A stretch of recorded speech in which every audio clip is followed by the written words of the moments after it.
السلام عليكم ورحمة الله وبركاته. الحمد لله رب العالمين. الصلاة والسلام على سيدنا أشرف المرسلين وعلى آله وصحبه أجمعين. கண்ணிமிகு அல்லாஹ்வின் நல்லடியார்களே, இன்றைக்கு நாம் 18ஆம் நாளின் தராவி தொழுது அமர்ந்திருக்கிறோம். அல்ஹம்துலில்லாஹ். தொடராக நபிமார்களின் வரலாறை தொடர்ந்து நாம் பார்த்து கொண்டிருக்கிறோம். அந்த வகையில் இன்றைக்கு சாலிஹ் அலைஹிஸ்ஸலாம் என்கிற நபி அல்லாஹ்வினால் சமூத் என்கிற கூட்டத்தாருக்கு நபியாக அனுப்பப்பட்டார்கள். அவர்களின் வரலாறைத்தான் நாம் இன்னைக்கு பார்க்க இருக்கிறோம். இந்த சமூத் என்கிற கூட்டம் எந்த காலத்தில் இருந்தார்கள் என்றால், நூஹ் அலைஹிஸ்ஸலாம் அவர்களின் 4வது தலைமுறையில் சமூத் என்பவர் பிறந்தார். அவருடைய பிள்ளைகள், அவருடைய பேர பிள்ளைகள், அவருடைய குடும்பங்கள் தான் சமூக கூட்டம் என்று அழைக்கப்படுகிறது. நாம் முன்பே பார்த்திருந்தோம், நூஹ் அலைஹிஸ்ஸலாம் அவர்களுக்கு 4 மகன்கள். அந்த 4 மகன்களில் ஒருவர் அந்த வெள்ளப்பிரளயத்திலே அழிக்கப்பட்டார். மீதி 3 பேர், அந்த 3 பேரிலிருந்தான் இந்த உலக மக்கள் அனைவரும் பிறந்திருக்கிறார்கள் என்று நாம் பார்த்தோம். அந்த வகையில் 1வது நபர் சாம், 2ஆம் நபர் ஹாம், 3ஆம் நபர் யாஃபீஸ். இந்த சாம் என்கிற நபரிலிருந்து தான் அரபியர்கள் வந்தார்கள் என்று நாம் உங்களுக்கு சொல்லி இருக்கிறோம். அந்த சாம் என்பவருடைய மகனாக இரம் என்பவர் பிறக்கிறார். அந்த இரம் என்பவருக்கு ஆபீர் என்பவர் பிறக்கிறார். ஆபீர் என்பவருக்கு சமூத் என்பவர் பிறக்கிறார். இந்த சமூதுடைய பிள்ளைகள், குடும்பங்கள், இவங்கள்தான் சமூது கூட்டம் என்று அழைக்கப்பட்டார்கள். இவர்கள் எந்த இடத்தில் வாழ்ந்தார்கள், எங்கு வாழ்ந்தார்கள் என்றால், அரபியகத்திலே சவுதி அரேபியாவிலே மதீனாவிற்கும் தபூக் என்கிற அந்த சிட்டிக்கும் இடையிலே நடுவில் ஹிஜ்ர் என்கிற நகரம் இருக்கிறது. உம்ராவுக்கு சென்றவர்களுக்கு தெரியும், ஹஜ்ஜுக்கு சென்றவர்களுக்கு தெரியலாம்.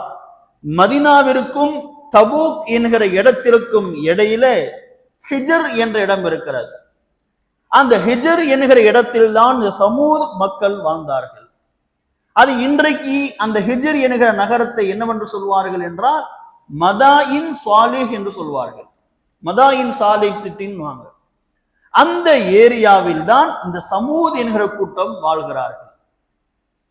அந்த ஹிஜ்ர் என்கிற பகுதிக்கு ஏன் அந்த பெயர் வந்தது?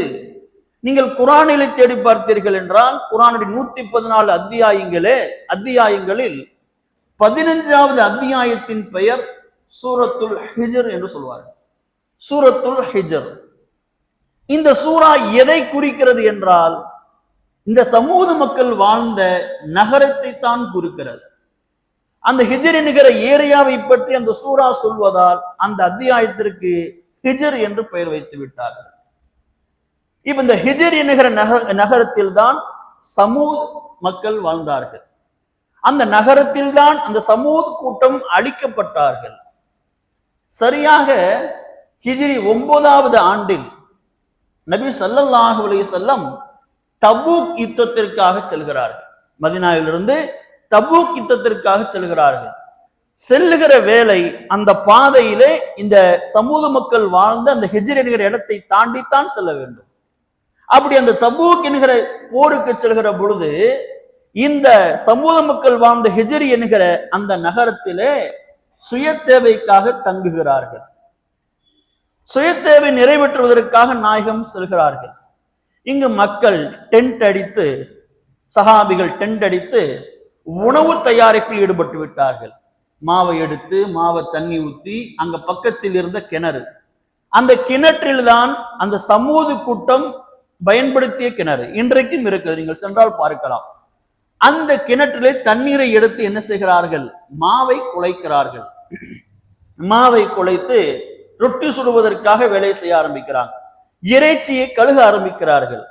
இங்கு நபிகள் ஸல்லல்லாஹு அலைஹி வஸல்லம் சுய தேவையை முடித்துவிட்டு வருகிறார்கள். பார்த்தால் மக்கள் உணவுடைய தயாரிப்பில் இருக்கிறார்கள். சஹாபிகள் நாயகம் ஸல்லல்லாஹு அலைஹி வஸல்லம் அவர்கள் பதட்டத்தோடு ஓடி வந்தார்கள். ஓடி வந்து சொன்னார்கள், கிளம்புங்கள் கிளம்புங்கள், இங்கு இருக்க வேண்டாம், கிளம்புங்கள் கிளம்புங்கள். இது யார் வாழ்ந்த ஏரியா தெரியுமா? சமூது கூட்டம் வாழ்ந்த ஏரியா. அவர்கள் யூஸ் பண்ண பயன்படுத்திய கிணற்றிலிருந்து தான் நீங்கள் தண்ணீரை எடுத்திருக்கிறீர்கள். அந்த உணவை அப்படியே கீழே கொட்டுங்கள். அந்த மாவு வேண்டாம், அந்த இறைச்சி கழுகின தண்ணி, அந்த கிணற்றின் தண்ணீரில் இறைச்சி கழுகுனீர்களே அதெல்லாம் வேண்டாம், அப்படி எடுத்து ஒட்டகங்களுக்கு போட்டுவிட்டு உடனே தயாராகுங்கள் என்று அந்த சஹாபிகளை கிளப்புகிறார்கள் ஸல்லல்லாஹு அலைஹி வஸல்லம். ஏன் பெருமானார் இப்படி பதட்டமாக இருந்ததில்லையே, ஏன் இவ்வளவு பதட்டத்தோடு இருக்கிறார்கள் என்று சஹாபிகள் கேட்ட பொழுது அண்ணல் ஸல்லல்லாஹு அலைஹி வஸல்லம் அவர்கள் சொன்னார்கள், இது சமூத் என்கிற மக்கள் வாழ்ந்த ஏரியா. அந்த மக்களை அல்லாஹ் இங்குதான் அழித்தான். அந்த அழிவு நமக்கும் ஏற்பட்டு விடுமோ, உங்களுக்கு ஏற்பட்டு விடுமோ, நான் அஞ்சுகிறேன், வேகமாக கிளம்புங்கள் என்று அந்த இடத்தை விட்டு நகர்கிறார்கள். நகர்கிற பொழுதே சொல்கிறார்கள், புகாரிலே 433வது ஹதீஸாக இந்த ஹதீஸ் பதிவு செய்யப்பட்டிருக்கிறது. நாயகம் சொல்கிறார்கள், இந்த ஹிஜ்ர் என்கிற நகரத்திற்கு நீங்கள் சென்றீர்கள் என்றால் அழுபவர்களாக செல்லுங்கள். உங்களுக்கு அழுக வரலையா, அந்த ஏரியாக்குள்ளே போகாதீங்க. ஏன்னா அந்த மக்களுக்கு ஏற்பட்ட அழிவு உங்களுக்கு ஏற்பட்டு விடலாம் என்று பதட்டத்தோடு பெருமானார் ஸல்லல்லாஹு அலைஹி வஸல்லம் அவர்கள் சொன்னதாக புகாரிலே பதிவு செய்யப்பட்டிருக்கிறது. நபிகள் ஸல்லல்லாஹு அலைஹி வஸல்லம் அவர்கள் அந்த மக்கள் அழிக்கப்பட்ட அந்த கோரத்தை நினைத்து பல நூற்றாண்டுகள் கடந்தும் பதட்டப்படுகிறார்கள் என்றால் அந்த மக்கள் எப்படி அழிக்கப்பட்டிருப்பார்கள் என்று யோசித்து பாருங்கள்.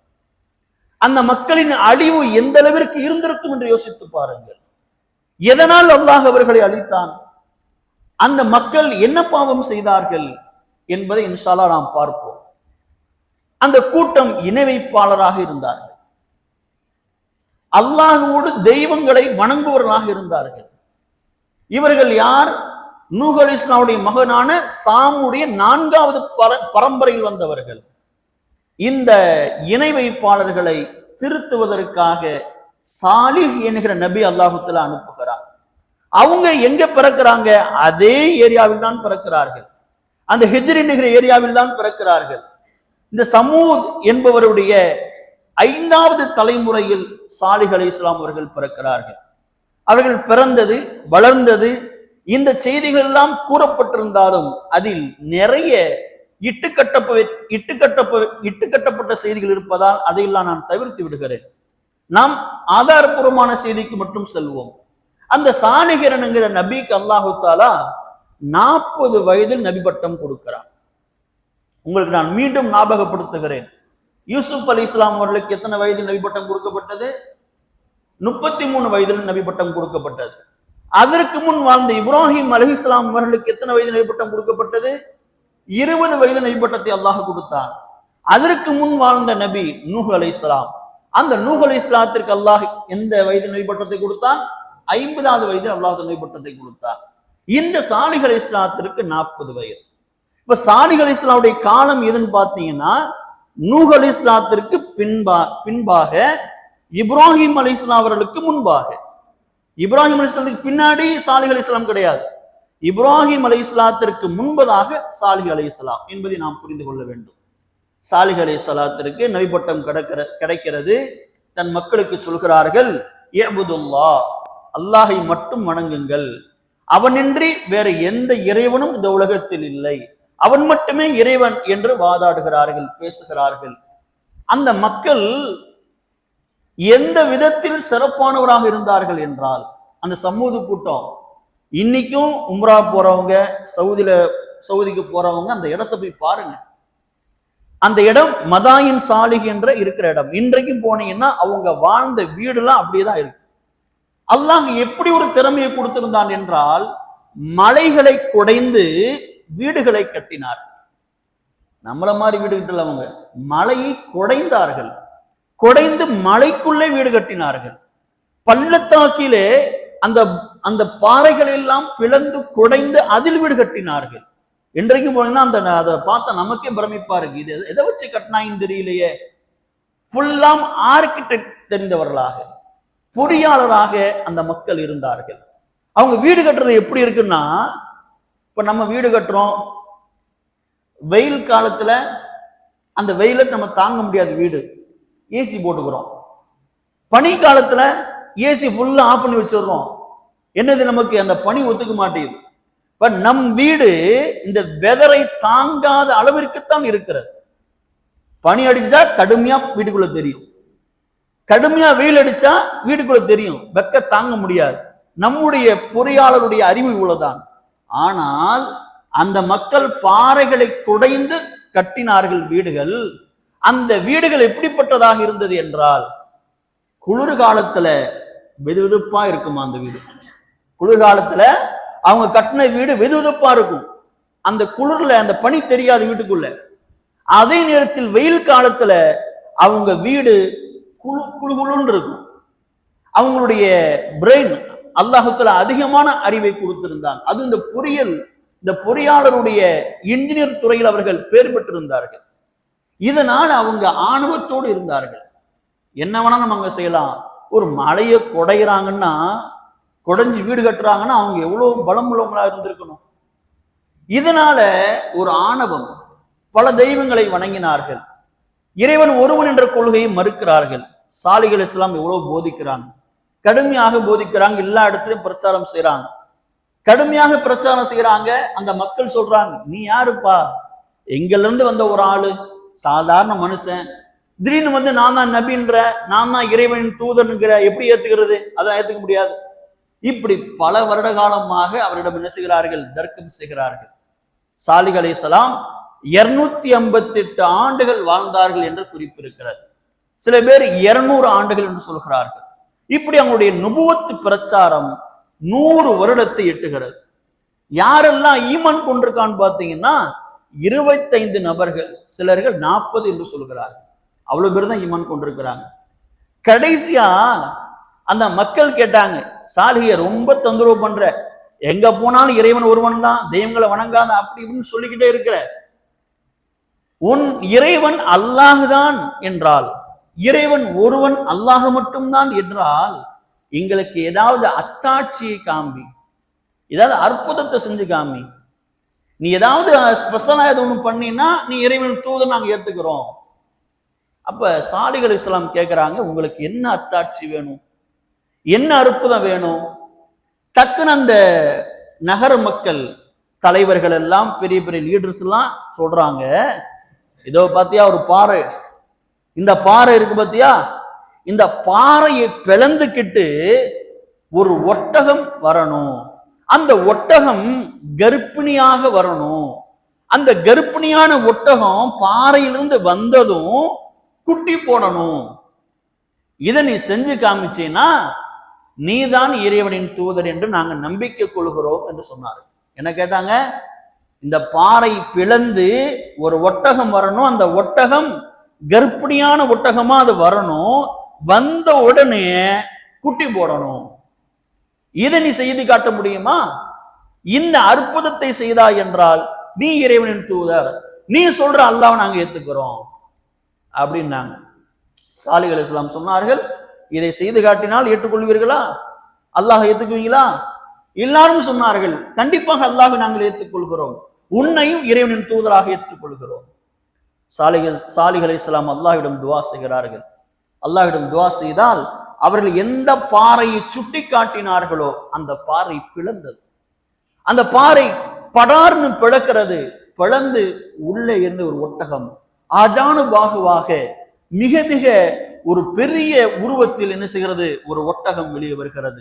அந்த ஒட்டகம் கர்ப்பிணியான பெண் ஒட்டகம் வருகிறது. வந்த ஒட்டகம் உடனே அந்த மக்கள் முன்னாடி ஒரு குட்டியை ஈனுகிறது, ஒரு குட்டியை போடுது. எல்லாரும் அதிர்ச்சி ஆயிட்டாங்க. பாறைக்குள்ள இருந்து எப்படிங்க வரும், நம்ம நம்ப முடியாத அளவிற்கு இருக்க, எல்லாரும் திகைத்து போய் நிற்கிறார்கள். அடுத்து அந்த மோஜிசா அற்புதம் நடந்த பிறகு அந்த மக்கள் என்ன பண்ணாங்க, ஈமான் ஏத்துக்கிட்டாங்களா இல்லையா? எதனால் அல்லாஹு தஆலா அழித்தான் என்பதை இன்ஷா அல்லாஹ் நாளை தினம் பார்ப்போம். இந்த வரலாறை அறிகிற நாம் இந்த வரலாறை நம் சமுதாய மக்களுக்கு கடத்தாட்டுகிற மக்களாக உங்களையும் என்னையும் அல்லாஹ் தஆலா ஆக்குவானாக. ஆமீன் ஆமீன் யா ரப்பல் ஆலமீன்.